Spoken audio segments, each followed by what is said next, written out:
Parlons austérité. Le gouvernement provincial coupe actuellement dans certains services destinés aux personnes handicapées, une situation que déplore largement l'Alliance québécoise des regroupements régionaux pour l'intégration des personnes handicapées. Et Félix, quelles mesures exactement font l'objet de coupures?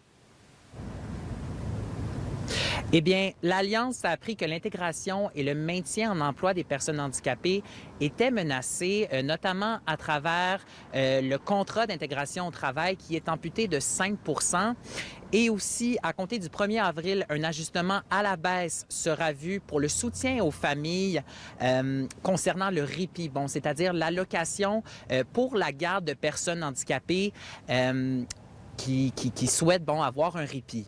Et le gouvernement songerait aussi à couper dans les soins à domicile pour les personnes handicapées en revisitant une politique qui date de 1988.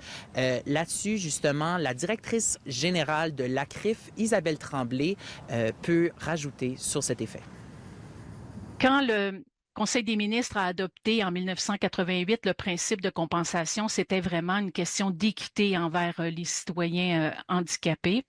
Et aujourd'hui, lorsque le ministère, dans une consultation, nous dit qu'ils vont faire une réflexion fondamentale sur la contribution de l'usager, c'est qu'il remet en cause ce principe d'égalité envers les personnes handicapées. Ça veut dire qu'une personne va s'appauvrir en payant justement des services ou des biens dont elle a besoin pour pallier à son handicap.